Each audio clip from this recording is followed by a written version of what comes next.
Let me tell you a story, part mystery, part tragedy, and part horror, with a dash of dark humor, about a woman who became infamous not because of anything she meant to do, but because of what she carried invisibly.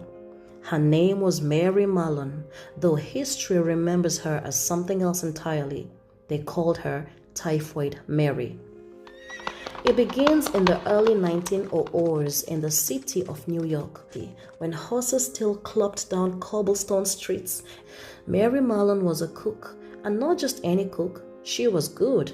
Employers loved her. She could whip up roast beef stews and peach ice cream that could make your toes curl. But then came the sickening. It was 1906. Wealthy families on Long Island hired Mary to cook for them during the summer. They wanted relaxation, sea breezes, and maybe some chilled desserts. But what they got was typhoid fever. One by one, the family and servants grew ill. Headaches, high fevers, spots on the belly, and in worst cases, death. It was mysterious. Typhoid was a poor person's disease, something born of dirty water or rotting food. Rich folks didn't just get it. And yet, here they were, sweating in bed, mumbling to themselves as their body betrayed them. George Soper was a sanitation engineer with the heart of Sherlock Holmes and the bedside manner of a raccoon.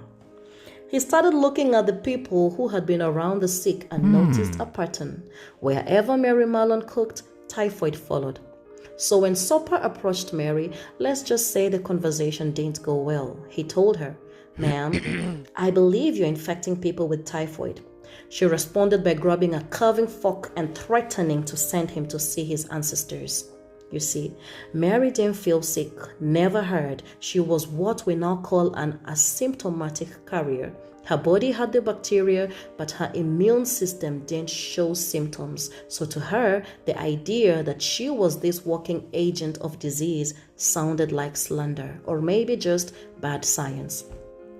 But science didn't care. Eventually, after much resistance and an actual chase through the streets of New York, Mary was captured and quarantined on North Brother Island, a lonely speck in the East River used for people with infectious diseases. There she was poked, prodded, and tested, and yes, she was full of Salmonella typhi. Doctors begged her, stop cooking. They offered her work as a laundress or maid. But cooking was what she loved, and frankly, what she was good at. Also, laundry in a closet, please. So when she was released a few years later under the promise she'd never cook again, she changed her name to Mary Brown and went right back to wielding the skillet. Guess what happened next? More typhoid. She cooked in restaurants, she cooked in hospitals. At least 51 people were infected by her directly. 3 died, and countless others were exposed indirectly. Finally, she was caught again in 1915 and returned to North Brother Island, this time for good. She stayed there until her death in 1938, dying alone after decades of isolation. You see, Mary Mallon wasn't evil. She wasn't a villain cackling over boiling pots, sprinkling in salmonella for spice. No, she was stubborn, she was proud, and uneducated. She didn't understand the science and didn't trust the authorities telling her she was dangerous when she felt fine.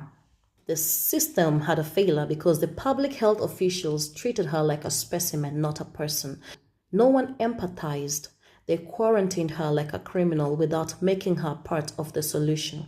So what do we learn from this?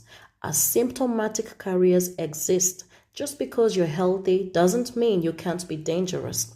And education is critical. Had Mary been taught gently and respectfully about hygiene and disease, she might have helped stop the spread. Public health is a balance of freedom and responsibility. Mary's rights mattered, but so did the lives she endangered. And trust matters. If people don't trust the medical system, they won't follow it. And when people feel accused instead of included, they rebel. And so ends the tale of Typhoid Mary, an unwitting plague bearer, an unwilling prisoner, and a warning for our modern world. The emperor, the conqueror, the champion, the lion is here. Zobu, zobu, reigning by master.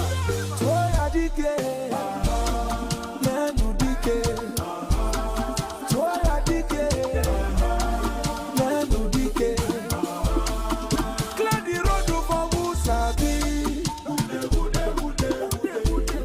Step aside for the game changer.